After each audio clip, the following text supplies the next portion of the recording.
The People's Pharmacy podcast is supported in part by CocoVia. CocoVia cocoflavanols support both cardiovascular health and cognitive function by promoting healthy blood flow. That transports oxygen and nutrients to vital organs and muscles, including your heart and brain. CocoVia now comes in an even more concentrated formula with 450 milligrams of cocoflavanols, 5 times more than the leading dark chocolate bar and 15 times more than the leading cocoa powder. CocoVia has a proprietary process that preserves cocoflavanols at the highest levels. The product undergoes rigorous testing at every stage to guarantee the highest level of cocoflavanols per serving and to provide the purest, highest quality product possible.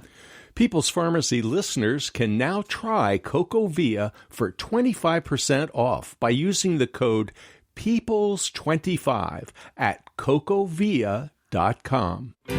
Kidney stones are on the rise. The pain can be unbearable. Once you've had one, you're at risk for more. How can you prevent kidney stones? This is the People's Pharmacy with Terry and Joe Graydon.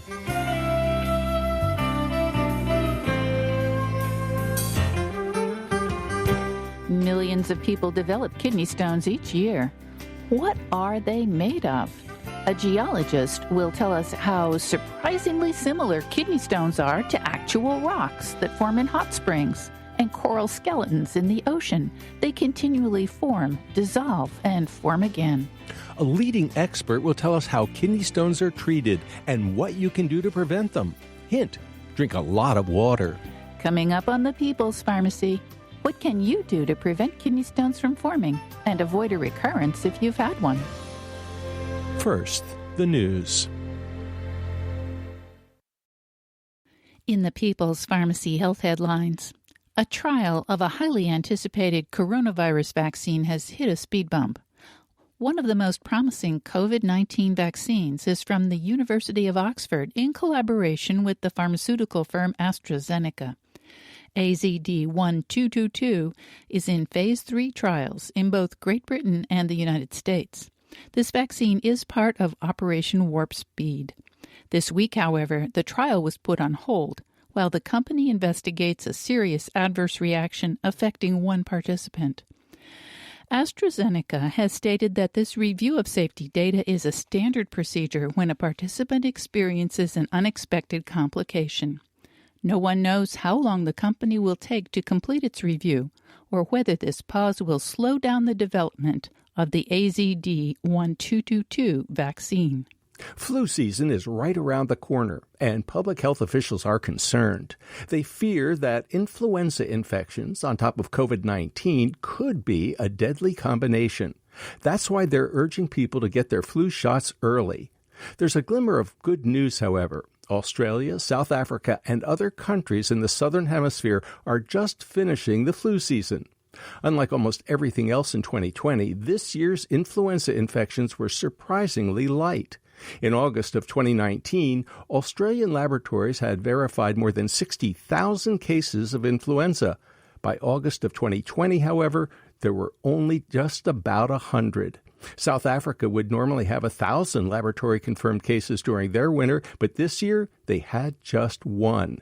Not all cases of influenza are laboratory-confirmed, but the difference is dramatic. Health officials attribute this to steps taken to reduce coronavirus transmission, wearing masks, staying home, maintaining distance, and washing hands. This good news from the Southern Hemisphere should not lead to complacency. Americans will still need to get a flu shot and practice preventive measures to avoid both influenza and COVID-19. A popular pain reliever might change people's perceptions of risk, according to researchers at The Ohio State University. They administered acetaminophen, the active ingredient in Tylenol, to some student volunteers and look-alike placebo pills to others. Then the participants answered questions about how risky they judged various activities to be. The ones who had taken acetaminophen were much less worried about the risk of bungee jumping, speaking out on an unpopular topic, or walking home through a dangerous neighborhood.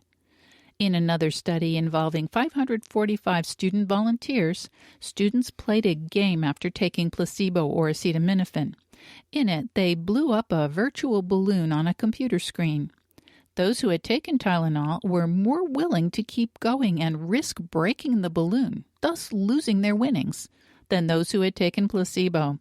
The researchers worry that someone with COVID-19 might be less likely to practice prevention if they take acetaminophen, often recommended for fever. There's growing evidence that a class of medications called anticholinergics could be bad for the brain. Such drugs interfere with the actions of a brain neurochemical called acetylcholine. A wide variety of medications have anticholinergic activity. They include antihistamines such as diphenhydramine, the active ingredient in Benadryl, and most over-the-counter PM pain medicines. Health professionals may not realize that some of the drugs they prescribe for anxiety, depression, Parkinson's disease, overactive bladder, or chronic obstructive pulmonary disease have anticholinergic activity. A new study in the journal Neurology reports that older people taking at least one anticholinergic drug have an increased risk for developing mild cognitive impairment over the next decade. Those at higher genetic risk for Alzheimer's disease were at far greater risk from such medications. The senior author cautions her medical colleagues to try to deprescribe such drugs before people begin to develop signs of cognitive impairment. And that's the health news from the People's Pharmacy this week.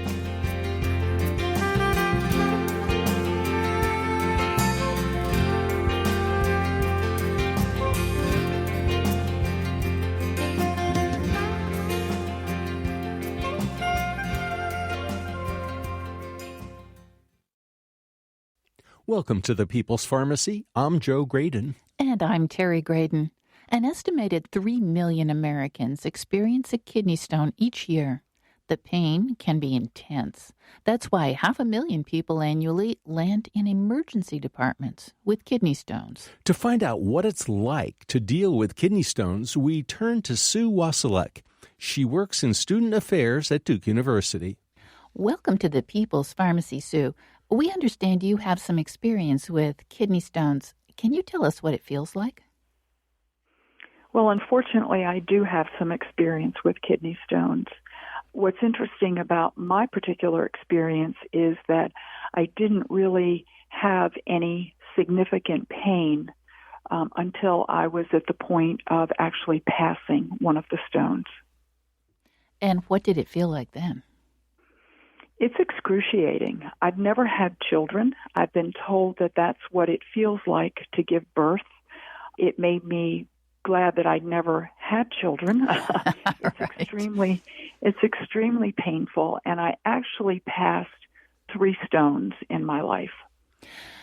When did you realize you needed medical attention? The first sign that I had that something wasn't right is that when I would come back from my morning jog, I would find blood in my urine.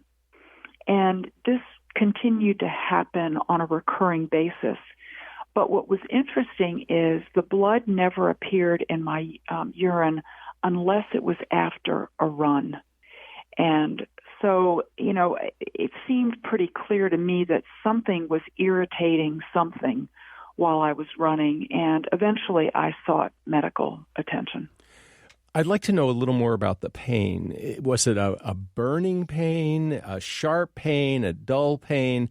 For people who have never experienced a kidney stone, what did it feel like? It's more of a cramping. It's an abdominal type pain. I'm trying to compare it to something else that someone may have felt, in their stomach or their lower abdomen. But it doesn't last very long, so it's not an extended pain. It's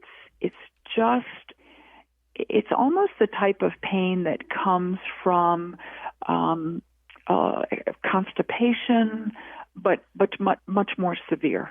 And where exactly was it located? Did you feel it in front, on the side, in the back? I mean, how would someone know that they might be having a kidney stone problem? Well, the pain only came when I was passing the stone for me. Mine was pretty much in the front, and I felt it, again, sort of in the lower abdomen. And then suddenly you just pass the stone. It comes out, as you're urinating, and it's an immediate relief. How was it diagnosed, and what treatment have you gotten? So the actual diagnosis involved a number of different tests. It started with a simple urinalysis. I then had what's called a cystoscopy, where they take a camera and insert it into your bladder to see if they can see any growths or anything else that's going on. I also had an ultrasound. I had x-rays, and I had a CAT scan eventually. So they found 3 different kidney stones, and so I knew from the get-go that I was going to have to pass all 3. They were of a size that the doctor said I should be able to pass, and I did. Having gone through all of this, Sue, I'm guessing that you would prefer never to have another one. What are you doing to try to prevent a recurrence? Well, you're absolutely right. I don't ever want to have another one. Even though the doctor that worked with me was phenomenal and fabulous, I don't care if I ever see him again. But I think one of my main causes of my stones is dehydration. I do exercise a lot. I tend to sweat a lot. And I learned that not staying hydrated can cause stones. So that was one thing that I've tried to do, is be much more aware and cognizant of my level of hydration. And so I try to hydrate a bit more. I have found that coconut water is a great way for me to hydrate because it has all the electrolytes in it that I need as a result of the sweating from exercising. So coconut water has been one of my go-to beverages every day. The second thing is that I actually had the stones analyzed, which is not an unusual thing to do. And it was determined that I have a particular type of stone, or the composition of the stone is of a particular type. And so they are able to tell you what foods to try to avoid, at least foods to avoid in high quantities. And unfortunately, one of the things that I was finding that I was eating a lot of was kale.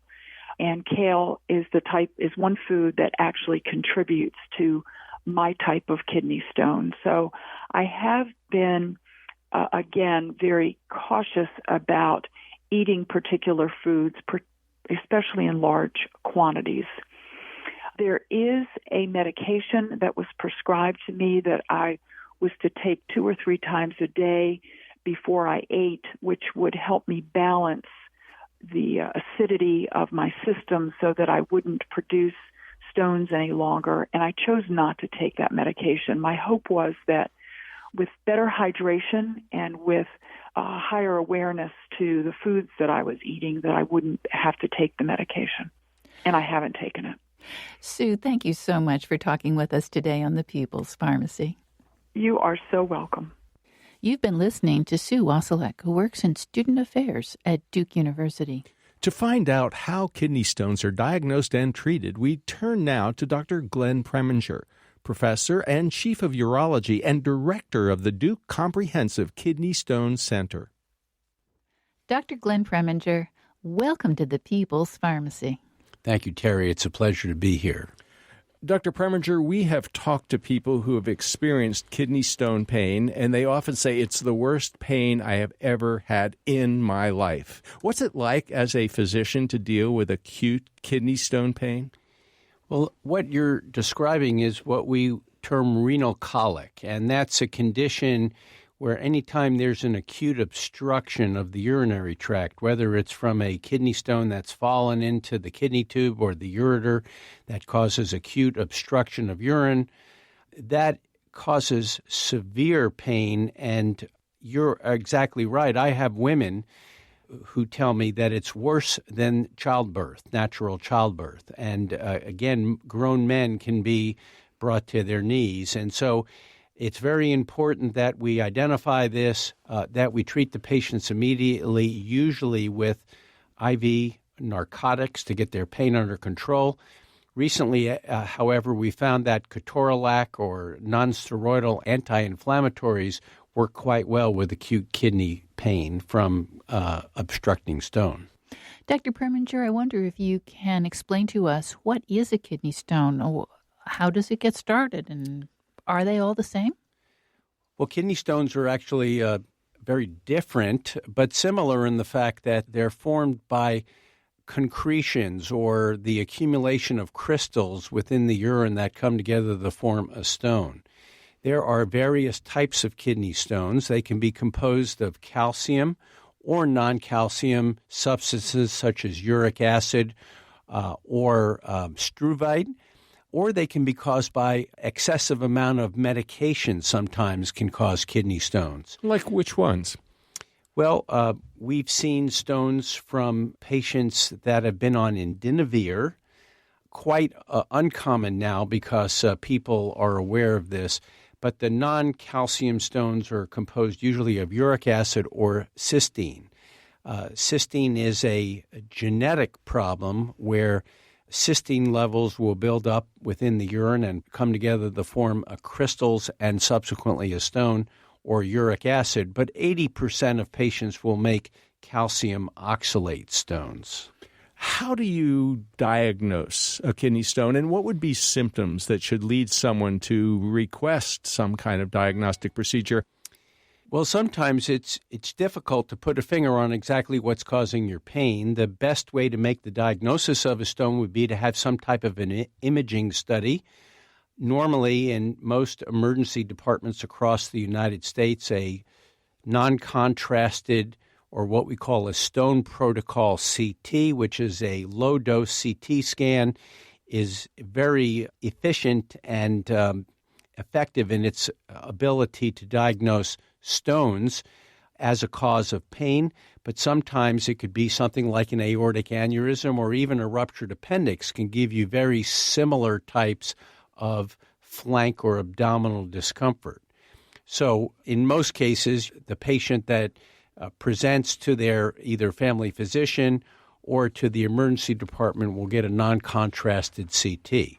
Alternatively, an ultrasound or some other types of imaging studies might be recommended. Occasionally, you'll have blood in the urine. You could have a fever, or recurrent urinary tract infections can be another indication that you may have a kidney stone. So that sounds like those are all indications that you should see your doctor. I think so. I think if you notice blood in the urine, if you have a fever with voiding symptoms such as urinary frequency, or feel like you might have a urinary tract infection, or you have acute flank pain, as we talked about earlier, that renal colic, definitely see your primary care physician or to present to an emergency department. You're listening to Dr. Glenn Preminger, the James F. Glenn Professor of Urology and Chief of the Division of Urologic Surgery at Duke University Medical Center. He's also Director of the Duke Comprehensive Kidney Stone Center. After the break, we'll find out about the kidney stone belt in the South. How do you treat kidney stones? When might they need surgery? What type of surgery or other intervention might be needed? What are the pros and cons? We'll also find out what you can do to reduce your chances of a repeat kidney stone. Are there foods or supplements you should avoid?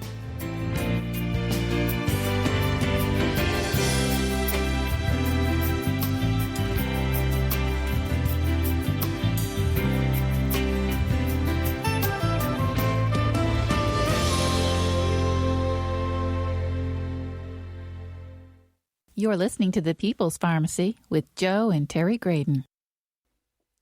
This People's Pharmacy podcast is brought to you in part by Verisana.com. Verisana Lab offers home health tests that allow you to monitor your hormones and health conditions. you can take control of the quantitative assessment of your health and learn about male and female hormone balance, the stress hormone cortisol, leaky gut, gluten intolerance, or your gut microbiome. Take a more active role in tracking your health and take 20% off your first order of a mail-in testing opportunity with the discount code PEOPLE. That's uppercase PEOPLE. To learn more, go to verisana.com. That's VERISANA.com.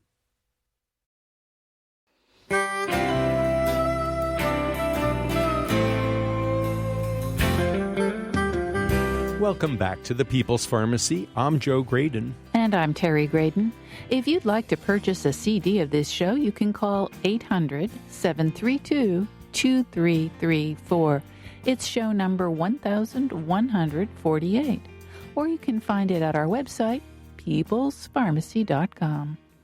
The People's Pharmacy is brought to you in part by Kaya Biotics, probiotic products made in Germany from certified organic ingredients. That's KAYA biotics.com. Today, our topic is kidney stones. What are they? How are they treated? And how can you prevent them? We're talking with one of the country's leading experts on this topic. Dr. Glenn Preminger is the James F. Glenn Professor of Urology and Chief of the Division of Urologic Surgery at Duke University.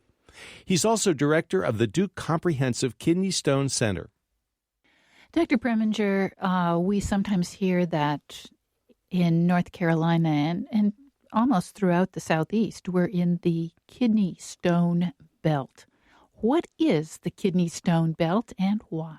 So the kidney stone belt is a term that we use to describe the higher incidence of stones in the southeastern United States, usually from North Carolina to Florida and then over to Texas.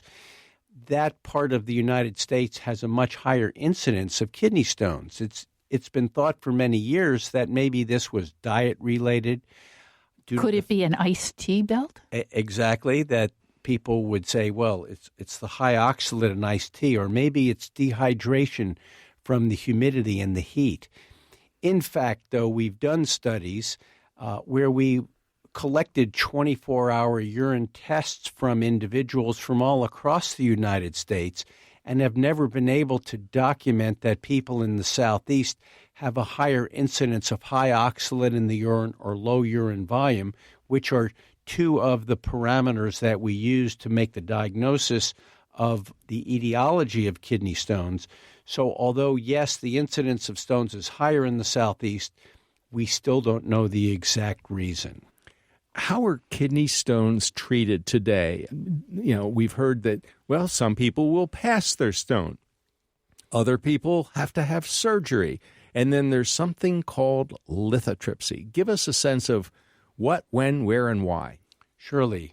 Well, whether treatment is needed for a stone really depends upon the size and the location of the offending stone.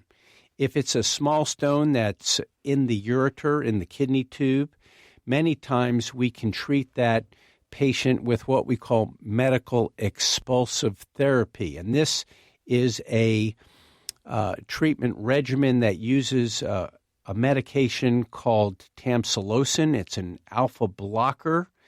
And there have been a number of randomized prospective trials which have demonstrated that treatment with this medication, along with some hydration, will facilitate the spontaneous passage of these stones. What's the drug doing? Well, studies have shown that tamsulosin or alpha blockers as a general class will actually relax the ureter and decrease the pressure within the collecting system or the hollow portion of the kidney. It's somewhat counterintuitive where you would think if you increase the pressure, you could force the stone out of the kidney. But in fact, if you relax the ureter, there's a much higher likelihood that the stone will pass spontaneously, and alpha blockers have been demonstrated to relax the ureter. They're often prescribed to men with enlarged prostate glands to help them go to the bathroom fewer times, especially at night. Exactly. And so tamsulosin, which is now a generic medication, has been around for over 20 years, and it relaxes the bladder neck. Well, there's also alpha fibers within the ureter, and so the thought is that the alpha fibers in the ureter are relaxed by the tamsulosin, thereby facilitating stone passage. So first thing, if it's reasonably small, a pain reliever to allow you to continue to function and not scream, and this dilator called tamsulosin. What if that doesn't work? Now what? So if we see a patient or we get a call from the ED that a patient's been seen, yes, if the patient's afebrile and we're able to get their pain under control with medication, we will start them on the tamsulosin and make an appointment to see that patient back in our office in about 6 weeks. Because studies have demonstrated that of all the stones that are going to pass spontaneously, 85% will pass within 6 weeks. So we'll see the patient back in the office, and hopefully they have a present for me. They say, oh, I passed this stone. I say, congratulations. And then we talk about, well, what are your risks for making new stones in the future? And then we can talk about potentially preventative therapy. I would like to ask about that, please. Well, before we get the preventive therapy and the prevention of the recurrence, what about the stones that don't pass? So, right, if the patient does not pass their stone or they're still uncomfortable after 6 weeks, we want to get repeat imaging to document that the stone is still present, where is it located, and then depending upon the location and the size of the stone will dictate what our treatment removal option is. And so currently there's 3 different options. One is called shockwave lithotripsy, which is actually a machine called the kidney stone machine that sends sound waves into the body to fragment a stone, and then the patient has to pass those stone fragments down the ureter.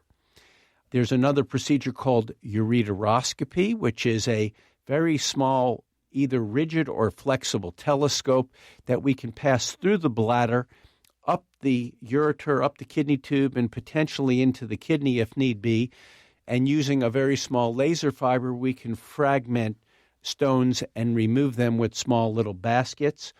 Or if the stone is very large, we perform what's called percutaneous nephrolithotomy, which is, again, an endoscopic procedure, which we use a rigid telescope that we pass through the patient's flank under X-ray guidance. We look inside the kidney, identify the stone, and then we have devices that we can use to fragment and remove the stone. The advantage of all of these procedures is that they're currently what we would term minimally invasive as compared to the procedures that we used to do 30 years ago or 40 years ago when I was a resident in training, where we used to make an incision from the middle of the abdomen to the middle of the back. We would open up the patient's kidney and take out the stone. In 2018, it's very uncommon for us to do open surgery, and so we have these minimally invasive techniques where we can remove the pain and get the patient back to their normal routine much quicker. That type of surgery must require a long recovery time. Yes, the open surgery, usually the patient was out of commission for 4 to 6 weeks. Again, with the minimally invasive techniques we have now, they can be back at their normal routine within a week or so. Now, Dr. Preminger, I understand that once you've had a kidney stone, you're at risk for others. Is that true? That's absolutely true. And in fact, the data suggests that once you've made one stone, you have about a 50 to 60% chance of making a second or an additional stone within the next, say, 5 to 6 years. That risk or that percentage will change depending upon your risk factors. For example, if you have a family history of stones, if you take certain medications or supplements, or if you have certain medical problems such as bowel disease or bone issues, you could be at a risk for even forming a new stone at a faster rate. Supplements, you said. What kind of supplements put you at risk for kidney stones? Well, the main supplement that we see is actually vitamin C. There are a lot of people that take high doses of vitamin C. They're big believers in the Linus Pauling admonition that high doses of vitamin C will protect you.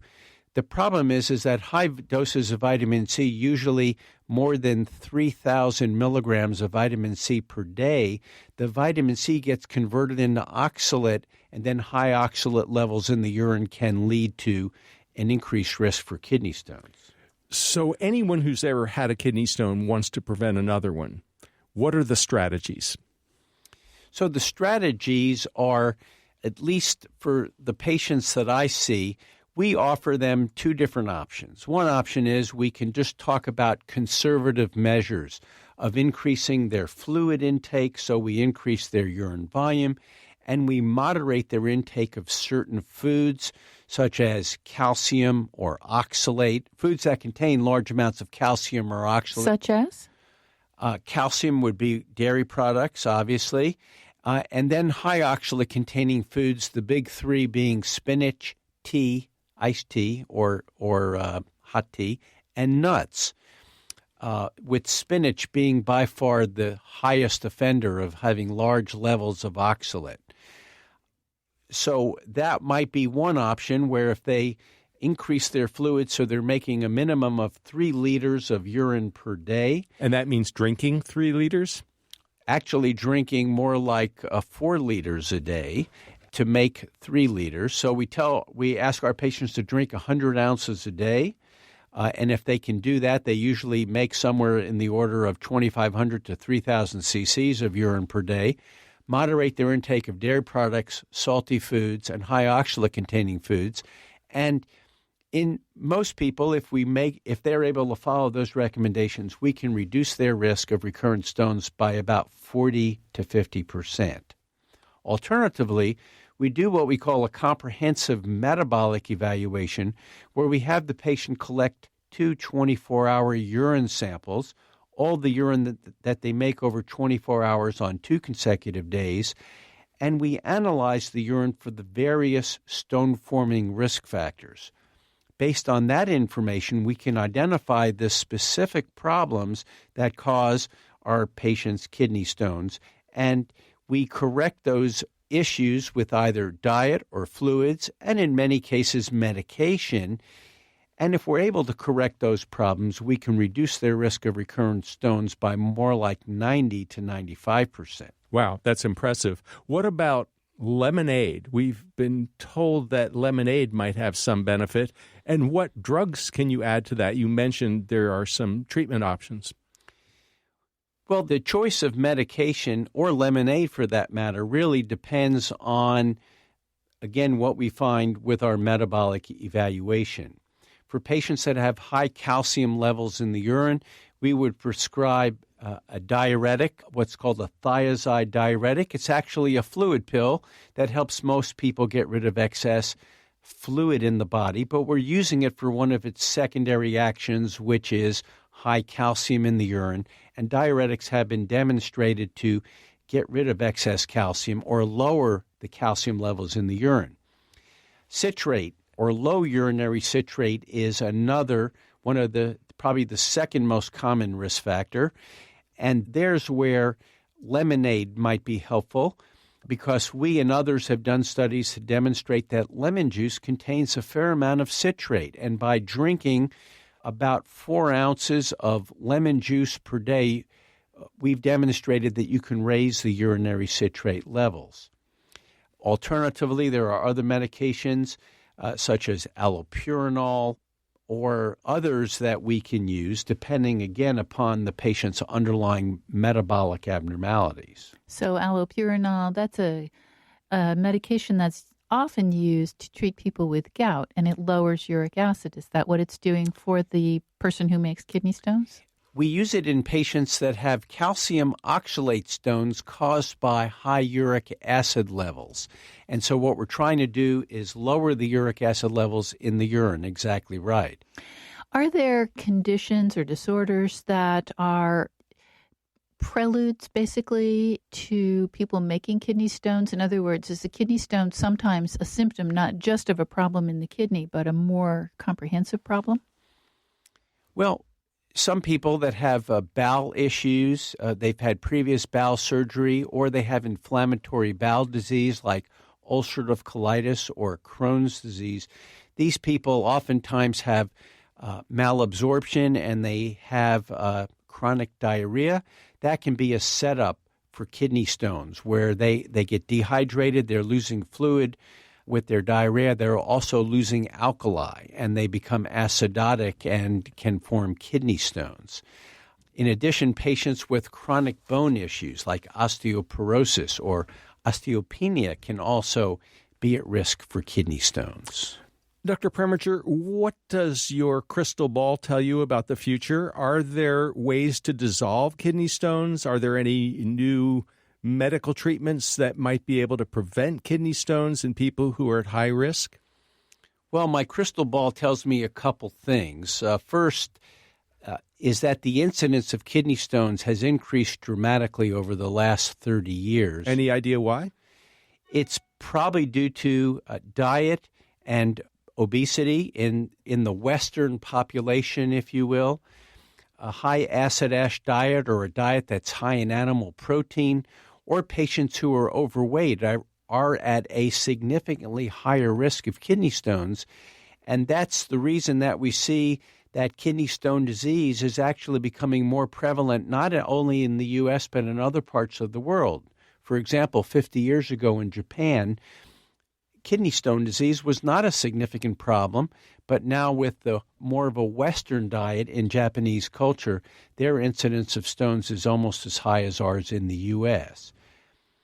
With regards to stone removal, there's only one type of stone that can be dissolved, and that's a uric acid stone. These are patients that not only have high uric acid levels in the urine, but very acid urines. They excrete a lot of acid in their urine, so the pH of the urine is actually quite low. In these patients with alkali medication, usually a medication that we call potassium citrate, we can dissolve stones. But truthfully, calcium stones or cysteine stones, we don't have a treatment right now where we can dissolve those types of stones. And in the future, any hope? Currently, one of my partners, Michael Lipkin, is working with a group of biomedical engineers at Duke. They're looking at ways that they could put a slippery coating on stones, not necessarily to dissolve the stones, but if you have some small stones up in the kidney and we can apply that slippery coating, it might be not unreasonable that stones may pass easier or spontaneously, and we can get rid of them that way. Dr. Glenn Preminger, thank you so much for talking with us on the People's Pharmacy today. Well, thank you for letting me be here. You've been listening to Dr. Glenn Preminger, the James F. Glenn Professor of Urology and Chief of the Division of Urologic Surgery at Duke University Medical Center. He's also Director of the Duke Comprehensive Kidney Stone Center. Joe, we didn't talk about it with Dr. Preminger, but acid-suppressing drugs like Prilosec or Prevacid can also increase the risk for kidney stones. And what else can you do to prevent them by eating certain foods or avoiding others? You want to avoid eating too much beets or Swiss chard or kale or chocolate or turmeric. We need to take a short break. When we come back, we're going to find out what kidney stones have in common with coral reef. Is the formation of a kidney stone similar in any way to the formation of rocks near a hot spring? A geologist has found that kidney stones are far more dynamic than you might have guessed. What role do microbes play in stone formation? We'll find out if there are ways to apply the science of kidney stone formation to help patients.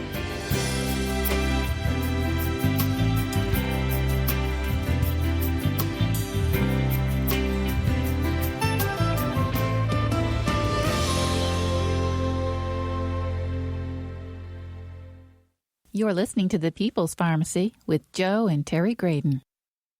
The People's Pharmacy podcast is supported in part by CocoVia.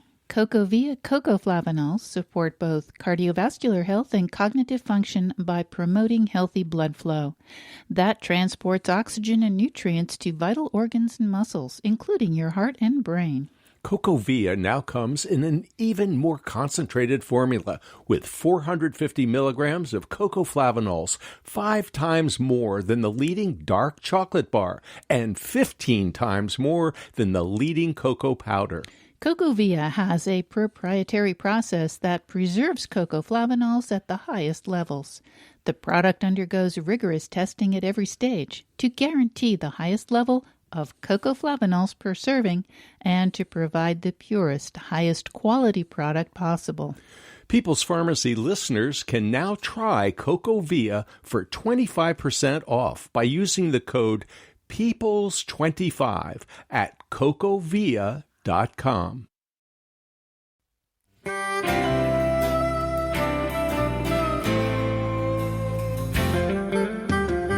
Welcome back to the People's Pharmacy. I'm Joe Graydon.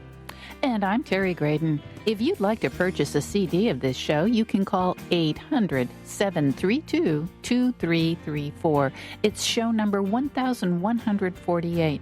You can also place the order online at peoplespharmacy.com. The People's Pharmacy is brought to you in part by Kaya Biotics, probiotic products made in Germany from hypoallergenic organic ingredients. That's Kaya Biotics.com. Today, we're discussing kidney stones. Fascinating research shows that these have more in common with actual stones than you might imagine. Dr. Bruce Falk is a professor in the Department of Geology, the Department of Microbiology, and the Carl R. Woese Institute for Genomic Biology at the University of Illinois at Urbana-Champaign. He serves as director of the Illinois Roy J. Carver Biotechnology Center. His research specialties include global geobiologic studies of coral reefs, hot springs, energy exploration, Roman aqueducts, and human kidney stones. He's author of The Art of Yellowstone Science, Mammoth Hot Springs as a Window on the Universe. Welcome to the People's Pharmacy, Dr. Bruce Falk. Thank you. It's good to be here. Dr. Falk, you are a professor of geology. You are also, in a sense, a microbiologist. How in the world did you ever get interested in kidney stones? Well, the future is to integrate all the sciences together to answer and approach these very challenging problems that face society. And I'm on one of those cutting edges of integrating geology and biology together to be able to answer questions like how do corals respond to sea surface temperature change, how do we find oil and gas without polluting the environment so much, and how can we understand the ancient Romans and how they used the aqueducts. And so it was a natural fit to be able to begin to look at some human medicine and apply these concepts of integrated geology and biology to have some new understandings of how these processes work. Well, that is interesting, but none of those really important applications lead me straight to kidney stones. So tell me, what do kidney stones have in common with Roman aqueducts or coral reefs?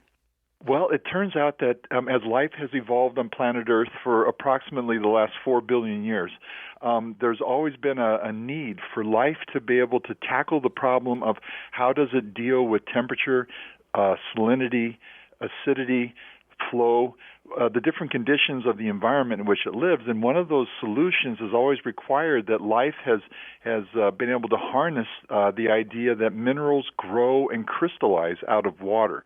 So we call that process biomineralization. So in each of these different, seemingly wildly different environments, a place like a coral reef where a coral is growing a skeleton, it's growing a skeleton out of warm, salty water. And at one level, that engagement of organisms and warm, salty water is very analogous to that we find within the human kidney. Now, we have been to Yellowstone, and we have seen the hot springs. And I have to say that the formations are just gorgeous. And I'm looking at a picture that you had something to do with. It's a picture of a kidney stone, and it looks beautiful. Tell us about this connection. Yes, so we decided that I couldn't agree with you more. All of nature is so beautiful. And what we did was the University of Illinois has got a long-standing relationship with the Mayo Clinic, and they made a call for proposals that were, on the cutting edge, but that other places might not want to see funded. And we made a proposal with our colleagues at the Mayo Clinic and also at Indiana University, and we came up with the following, that our ability to analyze the growth of minerals that have been laid down by organisms, be them single-celled organisms like microbes or multi-celled organisms like corals and humans, this idea of biomineralization, there might be universal principles that we can link and engage all the way from a hot spring to a human kidney. And so the exact same techniques that we've developed for the last 25 years in my labs here at Illinois, the techniques of being able to take some of these beautiful rock deposits that you see at Yellowstone, bring them back to the laboratory, cut them, slice them so thinly that you can actually shine light through them, and you can see through them. They look like rice paper. We make the rocks so thin. And by analyzing them using lasers and optical light and electrons, we have the ability to go in on a very tiny scale, the scale of nanometers. 1 nanometer is 1/billionth of a meter. And we analyze the crystalline structure and the engagement of individual cells and their chemistry together to see how that larger rock deposit is made by these very, very tiny processes. And so by looking at that for the first time in kidney stones, we saw much more than we ever expected. In fact, some of the kidney stone crystal structure and shape and colors and chemistry, they're just simply remarkable. And they're things that have now immediately gone to the point where now analyzing the kidney stone in this way has given us brand new insights to understand how to understand some of the rock deposits you see in Yellowstone or how a coral grows its skeleton. Dr. Falk, I understand that most clinicians, most kidney specialists have an answer to kidney stones, and that is drink water. Lots and lots of water. And sometimes they say, well, you can have some lemonade as an alternative. You can't stand that much water. And that way you can keep somehow preventing the crystallization of these kidney stones. Is there some sense to that? Oh, absolutely. What we're trying to propose is we're not throwing out anything that's been done before. In fact, this whole idea of hydration, critical. The oldest reference that we have in the paper was from 1667. And there was a medical doctor named Nicholas Steno in Copenhagen in 1667, and he loved geology. And so he went out to the white cliffs, that occur like in Stevens Clint and things around Copenhagen. And he went out and he actually published a whole bunch of things as a kind of a weekend geologist who was a medical doctor. And then he had the insight that, hey, maybe we should look at kidney stones in this kind of way. And then ironically, Nicholas Steno died of kidney stones. And then what we found is that in the late 1800s and early 1900s, medical doctors were focusing on the stone. And then World War II came around, and then there was just, a big shift at that time in terms of they were looking for ways to help troops that were very quick.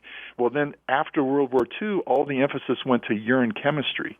And that's where the idea of diluting the urine so it won't grow, the stones, that's when that shift took place, and it's remained that way until now. These absolutely brilliant cutting-edge urologists and nephrologists, it's really been a focus on the urine, and they left the stone behind. So what we're trying to do now is say, hey, listen, let's take the whole package. Let's look at hydration and dilution of these chemicals in the urine. Let's look at the diet. Unfortunately, oxalate is something we love to eat. Oxalate is in beer, it's in wine, it's in rhubarb, it's in chocolate. Right. So it's going to be really hard to get rid of oxalate from our diet, but we need to look at that. But then the wild card that was left off was mineral growth connected to the microbiome. And of course, the explosion of the microbiome that you folks have so elegantly reported on for so long, they say that luck is the intersection of preparation and opportunity. And so I just feel like we're the luckiest people on the planet right now because we just hit in this sweet spot when we have the abilities to analyze the microbiome, and our tools as geologists have now emerged and grown at the same pace. And now we can do all of our work now at the scale of 1/billionth of a meter, and that wasn't possible before. Now, previous analyses of kidney stones have been basically to say, what is your kidney stone made of so that you will know how to avoid it. But what you're saying is actually it's a much more dynamic process than just a chunk of mineral precipitating out in the urine. That's exactly right. As a geologist, I know that, and this has been well proven by thousands of geologists for a long time, is that rocks are dynamic entities. They grow, but they also are very much full of pore space and water. And so you have chemical reactions that happen. And of course, there's microbes that live in water, and they engage in these chemical processes. So I've always expected rocks to be something that's quite dynamic. They grow, they dissolve, they are engaged with life, and this happens many, many times throughout the history of a rock. So we use the history of a rock to understand a process like how does a mineral deposit grow in Yellowstone? How can we use that information to find that hot spring deposit on another planet like Mars? So when I went into this study with our colleagues at Mayo, we had the expectation that, hey, maybe instead of them being boring lumps of rock that tell us nothing, maybe they are a very dynamic record. And it turns out that they are extremely active deposits. They grow, but then they dissolve, and they grow, and they dissolve, and they grow, and they dissolve.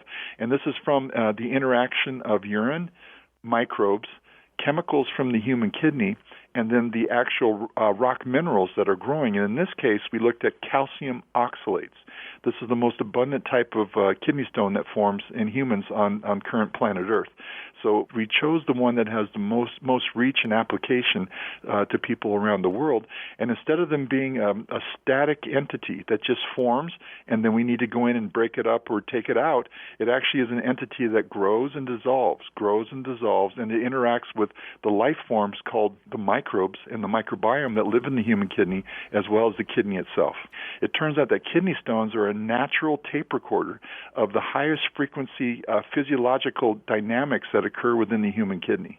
So, I mean, one of the things we haven't talked with you about in depth is the microbiome of the kidney and the microbiology and what bacteria are actually playing a role here. And can we alter that microbiome? Exactly. And in fact, literally, as we speak, I have my small army of absolutely wonderful people called postdocs and grad students. They're in the lab this morning. I was just down there. We've just successfully extracted the microbiome that's actually captured and entombed in the kidney stone. So not only is the kidney stone giving us all the chemical and crystalline dynamics, but microbial cells are trapped in the crystals. And so this morning we were comparing the microbiome trapped for the first time in kidney stones with the microbiome trapped in oral dental plaque. And we're seeing incredible similarities. The plaque you get cleaned off your teeth every 6 months or whatever when you go to the dentist.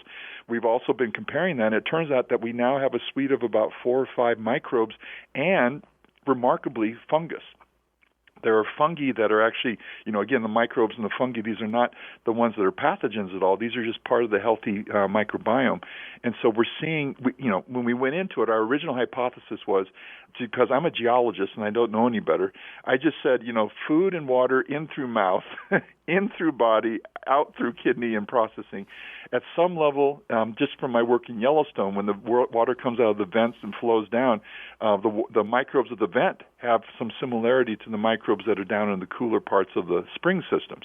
So just from that idea, I just put this really, very simplistic idea out there that the microbiome of the dental plaque would be similar to the microbiome of the entombed kidney stone. And as of this morning, for the very first time, they're about 75% similar.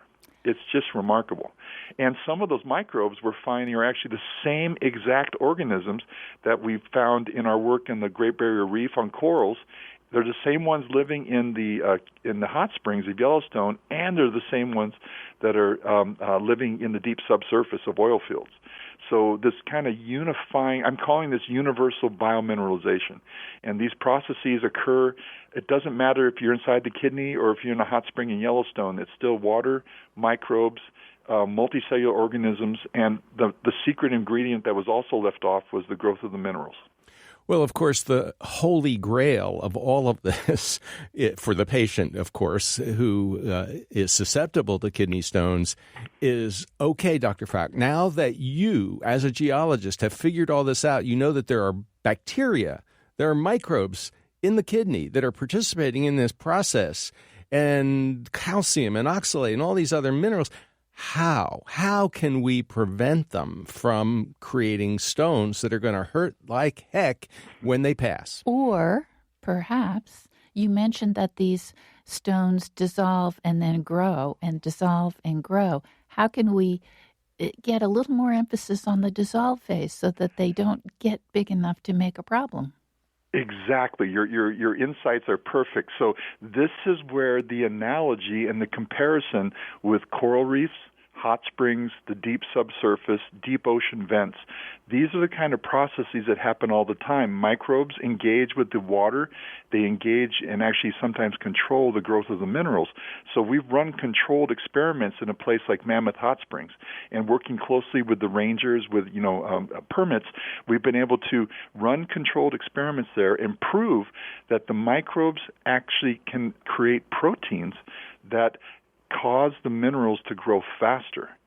And so what our hope is now that as we speak now, some of my graduate students are in the lab this morning extracting some of the proteins and the microbes that are entombed within the layers of the crystals of the kidney stones we've looked at. And by analogy and comparison to these natural systems we've worked on, we believe that at least as a start, there's what we call 5 points of clinical intervention. There's 5 positions within the time history of the growth of the kidney stone where we think we can go in and actually analyze and then perhaps manipulate this magical combination of urine chemistry, microbes and their activity and their metabolisms, the activity and the biochemistry of the human kidney itself, and put that all together in the context of the mineral growth. And we think that maybe one thing that can come from this, and again, please know I'm a geologist and I'm working with the medical experts, but what we see as a possibility is that we could go into the human kidney and be able to make the system remain at the point of dissolving instead of kicking back and going into growing the stone. So basically what we're seeing is that we think that a lot of humans who are healthy, they actually do grow tiny stones, but then those stones dissolve again. But for people who have kidney disease, those stones grow, they partially dissolve, but then they don't dissolve all the way. And so then the next phase of growing in the kidney, they have a seed or a nidus point that they can grow off of. So if we could go into these 5 different time periods within the growth of a kidney stone and get the organisms, the microbes, and the human chemistry to be able to cooperate to keep it in the dissolving mode, then maybe we just keep stones so tiny or dissolving that if they're so tiny they don't hurt you and they can be expelled. That is very exciting. We will look forward to hearing about that. Dr. Bruce Falk, thank you so much for talking with us on the People's Pharmacy today. Thank you very much. You've been listening to Dr. Bruce Falk, Professor of Geology, Microbiology, and Genomic Biology at the University of Illinois at Urbana-Champaign. He's director of the Illinois Roy J. Carver Biotechnology Center, which performs genomic, proteomic, metabolomic, and bioinformatic analyses for laboratories around the world. He conducts geobiology research on coral reefs, hot springs, energy exploration, Roman aqueducts, and human kidney stones. His book is The Art of Yellowstone Science, Mammoth Hot Springs as a Window on the Universe. That's all the time we have. Lynn Siegel produced today's show. Al Wodarski is the engineer. Dave Graydon edits our interviews. The People's Pharmacy is produced at the studios of North Carolina Public Radio, WUNC. The People's Pharmacy theme music is by B.J. Liederman. To order today's show, you can call 800-732-2334. The show is number 1148. That number again is 800-732-2334. Or you can find it online at peoplespharmacy.com. At the site, you can tell us what you think about the show and admire some of Dr. Falk's beautiful photographs of kidney stones. You can also sign up for our free online newsletter or subscribe to the free podcast of the show. When you sign up for the newsletter, you'll get our free e-guide to favorite home remedies. If you listen to the podcast, we'd be grateful for a review. In Durham, North Carolina, I'm Joe Graydon. And I'm Terry Graydon. Thank you so much for listening today, and please join us again next week.